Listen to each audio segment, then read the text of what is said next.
Okay, we're going to bring in Jerry Seib, Wall Street Journal, Washington Bureau Chief. Jerry, thank you for joining us.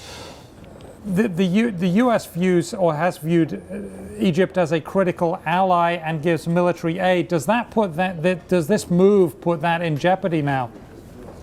Well, I don't think necessarily so, because if you've watched U.S. comments over the last 48 hours, they've not exactly discouraged the Army. In fact, I think that may be the story that emerges here. The U.S. Didn't exactly encourage the Army to take the step it took today, but it certainly said nothing, given multiple opportunities in the last 2 days, to say something to discourage the Army from moving in and making a change. So I think the question on the streets of Cairo may very well be, did the U.S. flash a big green light that this could happen? I mean, it told the Army essentially in private, no coup, that would imperil the $2 billion or so of military aid the U.S. sends Egypt every year.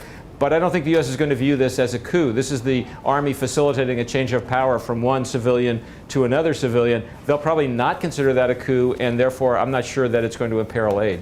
Okay, and the aid, that's a lot of money and needs that. So presumably for it to continue to be not considered a coup, but merely a transition, they do need to schedule that election fairly quickly, Absolutely. Don't they? Okay. Yeah, I think so. And I think the Army has to say, and to be fair to the Egyptian military, it's been fairly good for several years now about saying this through all the turmoil. We don't want to take power. We don't want to run the country. Now, there was a period right after Hosni Mubarak left where that was called into question. But I think at this point, the U.S. probably takes the military at its word when it says that. General al-Sisi, the chief of staff, has pretty good ties to Washington. I think he's built a certain level of confidence in the Pentagon and beyond in the administration. I think they're going to give the Army the benefit of the doubt. But they're also going to have to be very careful because, as Bill has indicated, tensions are very high. The potential for real conflict, for almost a civil war, is there right now. I don't know how high it is, but you can't dismiss it. And the U.S. has got to make sure that it plays this right so that it doesn't seem to encourage actual conflict. Yeah, but Bill, join us in this. The risk of civil war has everybody on edge, right? I mean, that's not good for the U.S., it's not good for Israel, it's definitely not good for Egypt either. My gut feeling is that we're not on the precipice of a civil war, not in the way that Syria is fractured into a civil war, for example. Egypt is not built that way in the military, and I think Jerry can talk about this as well. The military is really there is kind of a bedrock that got them through the last revolution, and it's clearly now stepping up to try to get them through this huge emotional transition as well. So I don't think that's quite where we are, but the potential for an ugly Muslim Brotherhood backlash, for a lot of internal violence, worst case, even something resembling a small insurgency is probably there. So Jerry, what can the U.S. do to help that not to happen? Is it going to be words? Is it going to be aid? Because clearly the economy there is not doing very well.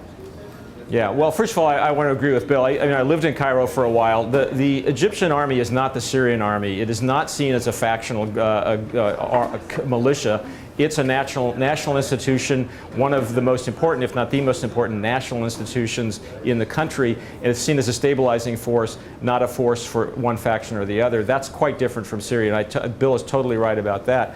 What can the U.S. do? I think one thing you have to keep in mind here is that if the U.S. is going to be honest, it's going to be modest about this. It has not demonstrated it's got a whole lot of ability to influence the situation in Egypt. It wasn't even the biggest backer of the Morsi government. That was the government of Qatar, which provided $3 billion in aid to keep it afloat recently. So I think one of the things that's striking to me here is how little influence the U.S. seems to have. Now, it can influence the process to some extent now by moving into Mohammed al-Baradei, somebody that the U.S. knows well, and the Egyptian military, an institution with which it has good ties, to sort of insist upon calm and some kind of a fairly rapid transition to new elections, to some kind of a new democratic process. It will certainly do that. How much effect it has, we'll see. Okay, and Jerry, what are you looking for over the next 48 hours? What will be key things on your checklist?